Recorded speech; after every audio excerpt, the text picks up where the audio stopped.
Finally finished. Who would have thought funerals could be so draining? That was your son's funeral. How can you say that?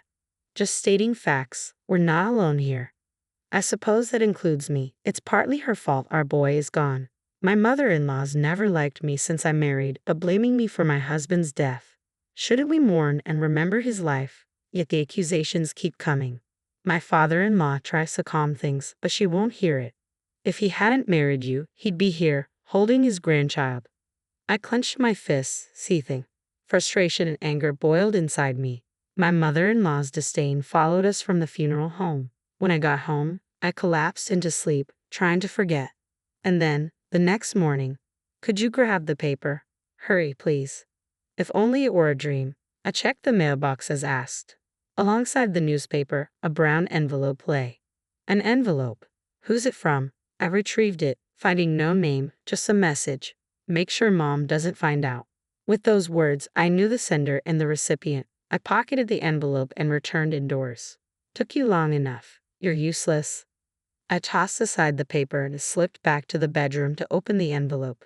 Inside, revelations in familiar script hit me like a blow. Anger and fear surged, nearly overwhelming me. I fought to steady myself, taking a deep breath.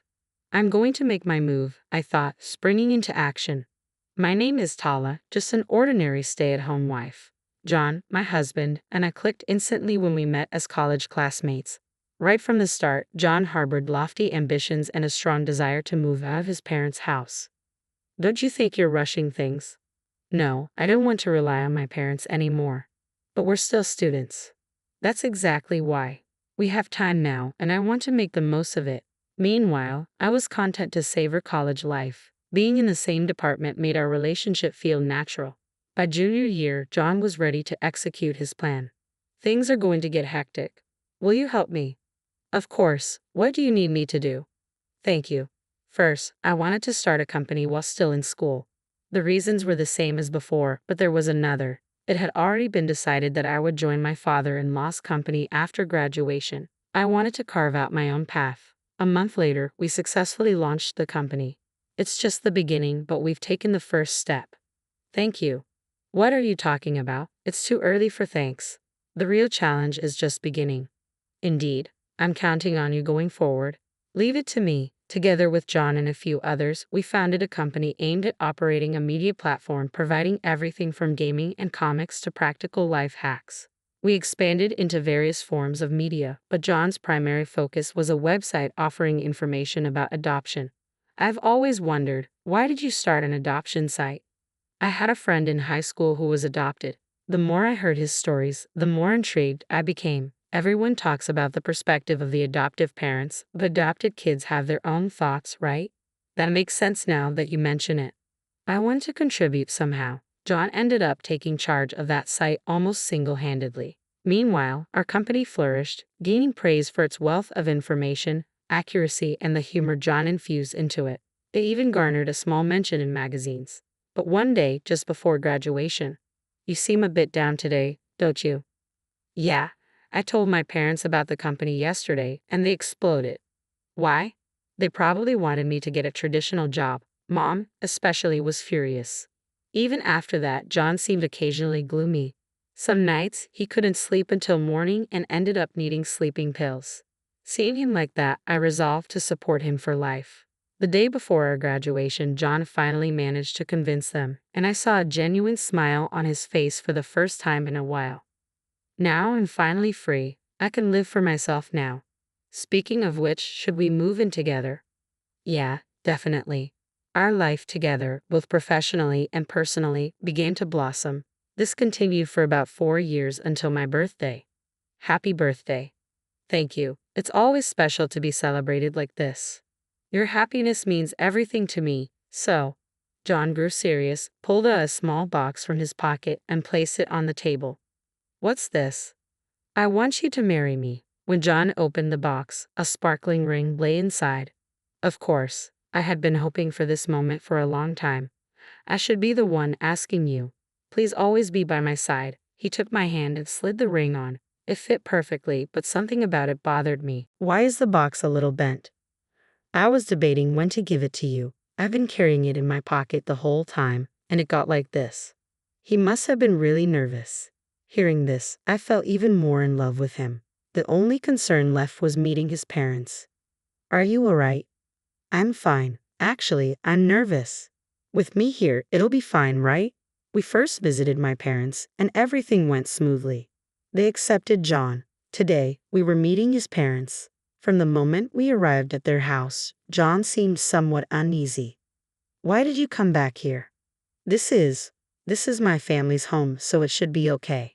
All right, come in quickly. Observing their exchange, I couldn't help but wonder if everything would be all right. In the living room, his father and an unfamiliar girl were sitting on the sofa. Welcome back, John. Please have a seat. When his mother offered us tea, there was none for me, hinting that I wasn't entirely welcome.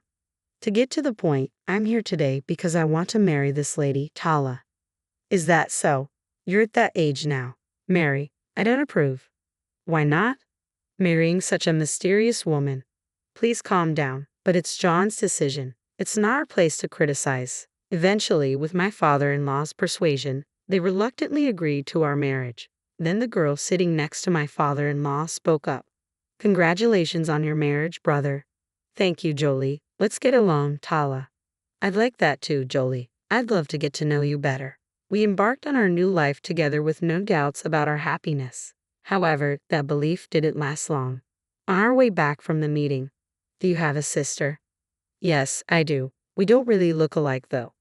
I'm an only child, so I don't know much about having siblings. Do you think we don't look alike either? Sorry, it's nothing. Let's just hurry home, okay? At that moment, John's expression seemed surprised. Later, our marriage registration was approved, and we officially became husband and wife. The excitement was palpable, but our honeymoon phase came to an abrupt end after just 1 week. Hey, why are you here? I have something important to discuss today. Let me in. Wait a minute, please. Without waiting for a response, my mother-in-law barged in and flung open the living room door. Why are you here? Isn't that a bit rude? So what's the matter? After you guys visited, your father started feeling unwell. Father did? Yes, that's right. According to my mother-in-law, it seemed my father-in-law had been experiencing health issues for a while. John appeared unaware of this. Then my mother-in-law dropped a bombshell. He's been diagnosed with cancer. What? He wants to recuperate at home, but it's just me and Jolie here, right? So you're saying we should move in? Yes, exactly. I felt a chill seeing my mother-in-law smirk. John clearly struggled with the decision. I knew from our college days that he had a strong desire to leave his family home, but given his father's condition, his hesitation was understandable. As John wrestled with his response, what do you think? Me? I hadn't expected to be put on the spot like that. Obviously, I wasn't prepared. Well, I think. You're not planning to abandon him, are you? No, that's not what I'm thinking at all. Then what? Normally, you'd answer right away, wouldn't you? As my mother-in-law cornered me, John stepped in to defend me. Please stop blaming Tala. We'll move in. That's a relief. I'll let your father know. All right then, goodbye. My mother-in-law left with a satisfied look. Once she was gone, John sighed and held his head in his hands. I'm sorry I've caused trouble for Tala because of me. Don't apologize. It's not your fault. Just when things were starting to look up, why does something always have to get in my way? What do you mean? Every time I'm about to start something new, something happens. But I'm here with you, right? Yeah, that's true. We quickly terminated our apartment lease to prepare for moving in with John's parents. From the way my mother-in-law treated me, I could sense the future wouldn't be easy.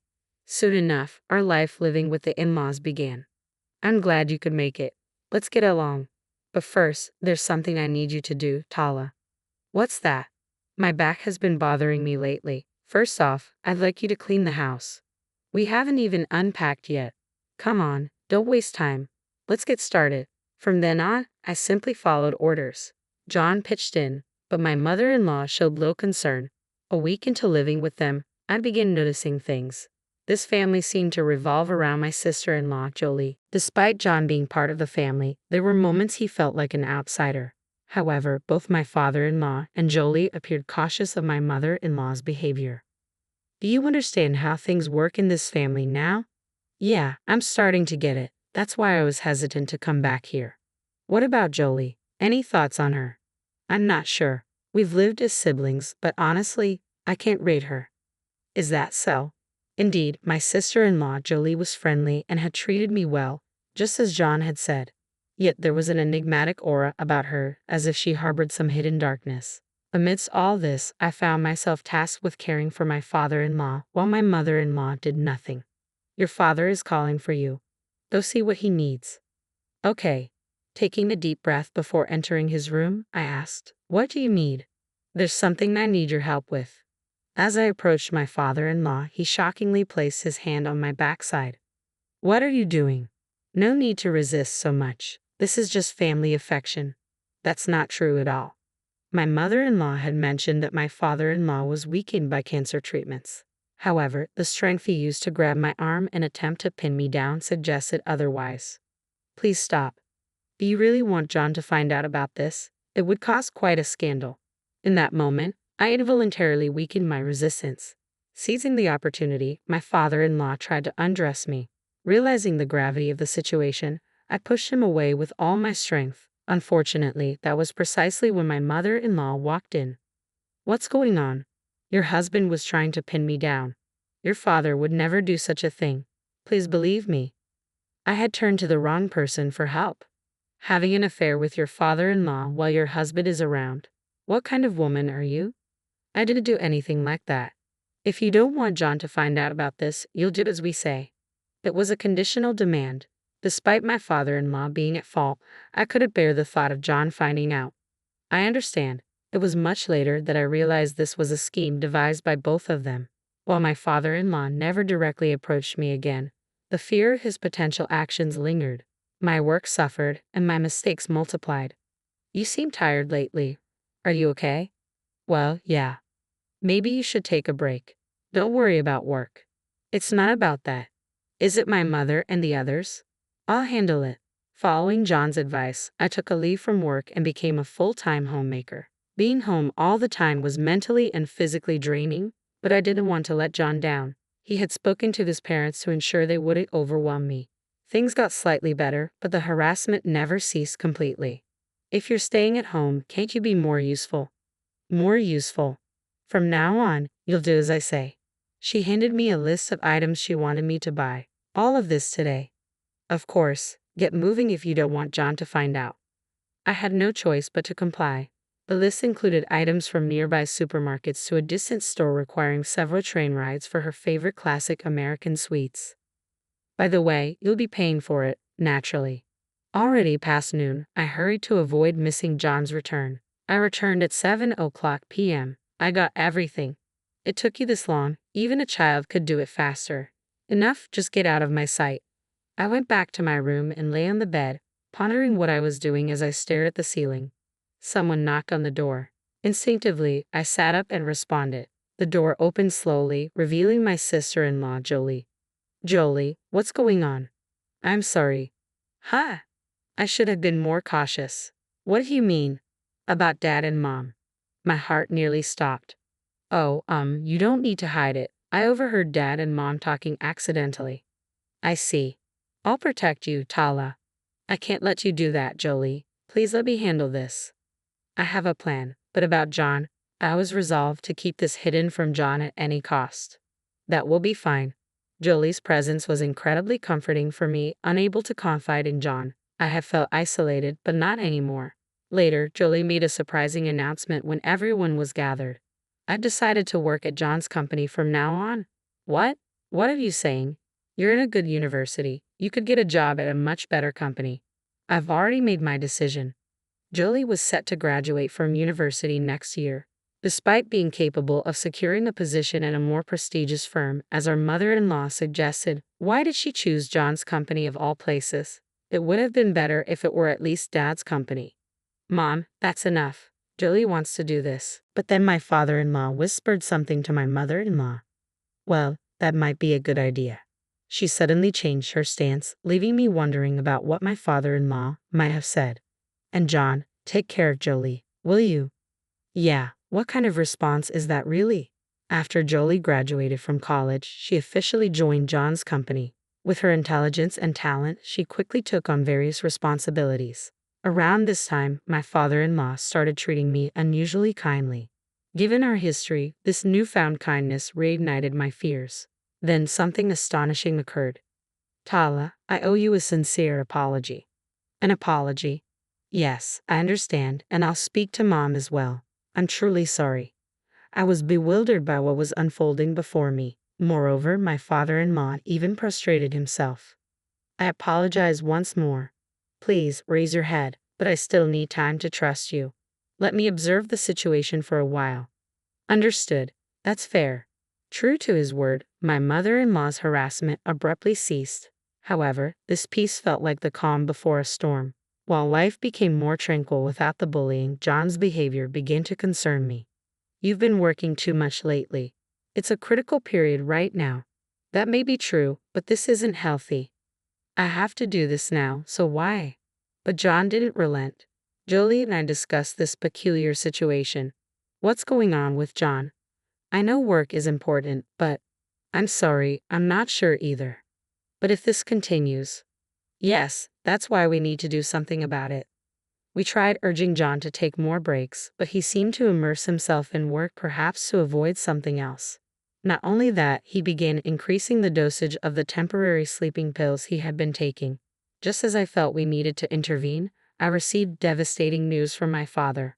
My mother had been in a car accident and did not make it home. Please come home immediately. Okay. I was concerned about John, but his current state made it impossible to bring him along. Take care of John during this time, please. Yes, leave him to me, my brother. And so, I returned to my family home. Seeing my mother's lifeless body, I was overwhelmed with questions. What had happened? Welcome back. I had to come. How is John, by the way? John. I filled my father in on John's situation. I see. John, huh? I'm worried about him, but right now, we need to properly send off Mom, don't we? Soon after, preparations for my mother's funeral began, and the service commenced. One might expect tears at such times, but I couldn't bring myself to cry. Throughout the funeral, I felt more numb than sorrowful. I still couldn't grasp the reality of my mother's absence. Before I knew it, the funeral had ended. Are you all right? Yeah, but it still feels unreal that Mom's gone.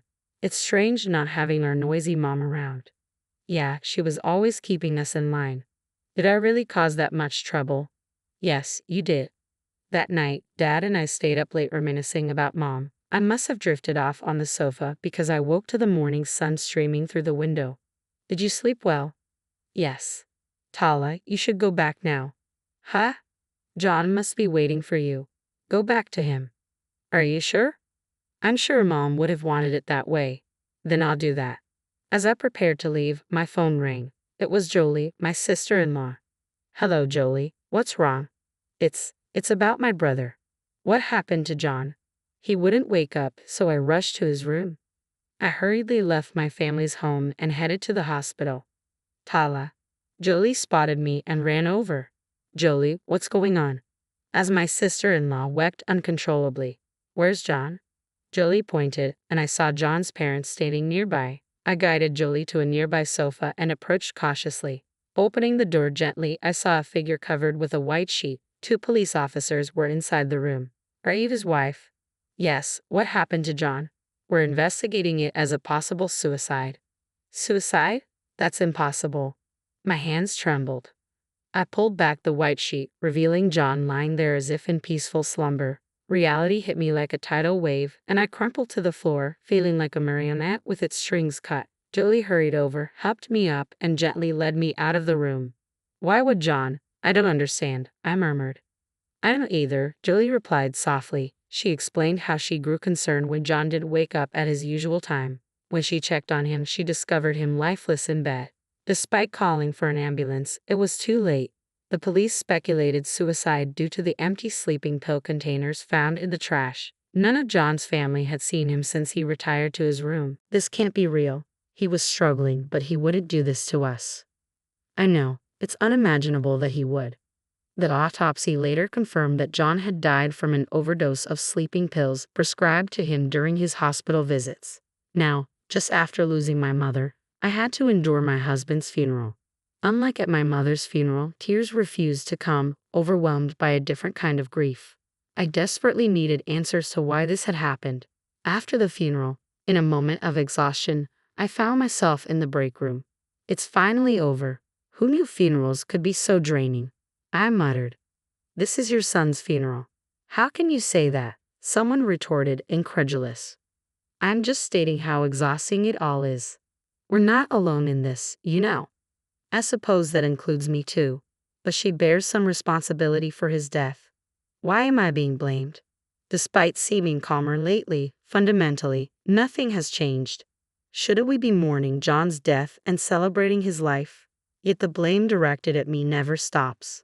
My father-in-law attempted to diffuse the tension, but his efforts fell on deaf ears. If you hadn't married him, he wouldn't have taken his own life. He would have been holding his grandchild by now, my mother-in-law accused, her voice cutting through the solemn air of the funeral. Jolie, just returning from the restroom, intervened sharply. That's absurd. Do you have complaints against me too? Complaints? Yes, I do. Do you even understand how much you both neglected my brother? Her voice cracked with emotion. How can you blame Tala for this? It's not her fault, Jolie countered, her eyes filled with frustration and grief. It's because of you that my brother is gone, Jolie lashed out before storming out of the funeral hall. What are you waiting for? Go after her, my mother-in-law commanded sharply.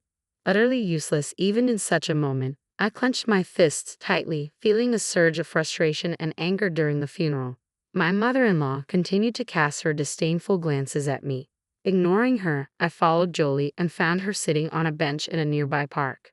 I found you, Jolie. Let's go home and try to make sense of what happened to John, I said softly. Yes, Jolie replied quietly. Back home, exhaustion washed over me, and I fell into a deep sleep almost immediately, as if to escape from everything. The next morning, I woke to the sound of my mother-in-law's voice. Could you fetch the newspaper quickly? Despite the funeral having just ended, there was no sense of mourning in her tone. It felt eerily like any other morning. Yes, I'll get it, I replied mechanically. Hurry up, please, she urged impatiently. I could have refused, but my body moved out of habit.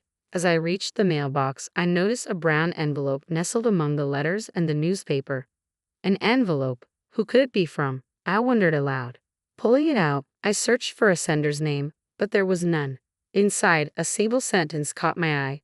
To ensure Mom doesn't find out. The words hit me with realization about the sender and the recipient. I quickly pocketed the envelope and headed back inside, my mind racing with questions. What took you so long? You're no help, my mother-in-law complained sharply as I handed her the newspaper. Ignoring her, I hurried back to the bedroom and tore open the envelope. Inside, written in John's unmistakable handwriting, was something that sent shockwaves through me. As I read the contents, a mixture of anger and fear threatened to overwhelm me. I struggled to steady my trembling hands and took a deep breath to compose myself.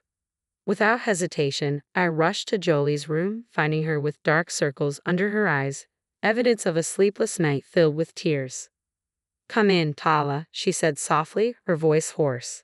Sorry for barging in like this, but you need to see this immediately, I said, showing her the letter from John. Jolie's eyes widened as she read. Is this? Maybe he saw this coming and planned to end it this way. The letter began with heartbreaking words. By the time Tala reads this, I may no longer be here. I wanted to be with you forever, but I couldn't bear it anymore. As I continued to read, the letter revealed even more shocking revelations. It detailed serious financial troubles plaguing the company owned by my father-in-law, on the brink of collapse. Worse still, it outlined his plan to transfer ownership of the company to Jolie, exploiting her position for financial gain. He was using you, Jolie, I said quietly, stunned by the betrayal outlined in the letter. Here's a rewritten version of the segment. If this is true, did I unknowingly interfere? I asked, my mind racing with the implications. Not at all. Remember, both of you were initially hesitant, Jolie reassured me. That's probably why he suddenly changed his stance. What do you mean? Maybe he thought if I joined John's company, transferring it to me would be easier since I'm his sister. It might have been what Dad was hinting at to Mom, suggesting such a plan. I spoke those words out of concern. I had a feeling Dad's company was struggling, Jolie confessed. But this wasn't your fault. In the end, it was all for me. Yeah, but I trailed off, my thoughts returning to John's letter. It ends with this. I've never said this, but I'm adopted. Since Jolie was born, my status has deteriorated. I'm sorry for keeping quiet. Also, please tell Jolie, you're the sister I'm proud of. Although I resented your birth as a child, you've always been an irreplaceable, beloved sister to me. How much did you know about the adoption? I asked. I knew nothing. My parents never told me, Jolie replied, her voice filled with sadness. Memories from our college days flooded back. John had been the adopted friend who knew so much about the subject. Perhaps he wanted to spare others the pain he endured. But now, the real challenge lay ahead. Finding justice for John was paramount. That's why I felt a burning desire to confront my in-laws. Suddenly, Jolie remembered something.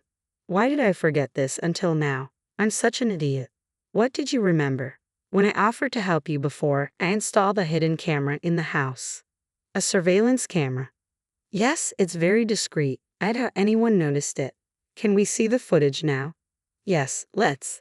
As we reviewed the footage, we uncovered damning evidence.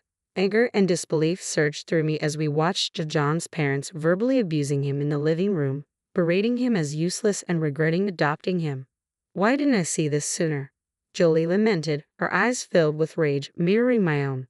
We prepared ourselves and marched over to confront John's parents. Can we speak with you? What now? We're busy, my mother-in-law snapped. This won't take long. You're responsible for John's death, aren't you? Jolie accused, her voice trembling with fury. What are you talking about? My father-in-law retorted dismissively. Enough with the act. You can't escape this, I added firmly. But there's no proof. Even the police ruled it a suicide, my mother-in-law countered defiantly. Exactly. Even though Jolie is my daughter, this is unforgivable, I declared. Who do you think you are? Look at this, Jolie said, producing a laptop. The screen displayed footage from the day John died. You did notice, did you? John and I installed cameras all over the house, Jolie explained. What? My father-in-law gasped. I swiftly played the footage. As described in John's letter, it clearly showed them pressuring John to take pills. Other clips revealed them covertly adding what seemed to be sleeping pills to his drink, causing him to become disoriented before their actions. The room fell silent as the damning evidence played out before them. How did you? We had cameras installed, I calmly replied. Wait a minute, darling. My father-in-law attempted to rise, but I held him back. I'm sorry, but trying to escape won't work anymore. What? The distant sirens of approaching police cars echoed outside. Please surrender peacefully, one of the officers called out. With that, my in-laws were escorted away by the police. It wasn't the end of everything, but a small sense of relief washed over me. Subsequently, my in-laws faced murder charges supported by the damning camera footage. The thought of what might have transpired without Jolie's foresight was chilling. Are you all right, Jolie? I'm fine, but your biological parents? They're not my parents. They're criminals, Jolie affirmed firmly. As a consequence, my father-in-law's company collapsed under the weight of its financial troubles, exacerbated by his criminal actions. Both he and my mother-in-law received guilty verdicts and were incarcerated. Curious about their condition, I visited them in prison. It turned out my father-in-law's cancer was a fabrication, merely an excuse to manipulate us. He was too unwell to meet me, but I confronted my mother-in-law. You seem surprisingly well. How are things in here? Just checking up on you. How's prison treating you? Humph, you're despicable. I'll take that as a compliment. Keep going. Goodbye. Returning to the now empty house of my in-laws, Jolie and I began packing to move out. Learning about John's adoption added another layer to our grief. Regardless, he was my beloved brother, Jolie reflected. Absolutely, that won't change, I agreed solemnly. We relocated to a new home and started afresh together. I assumed leadership of the company John left behind, determined to honor his legacy. Jolie and I vowed to fulfill his unrealized dreams, keeping his memory alive in our hearts. I believe we'll meet again someday with gratitude and a smile.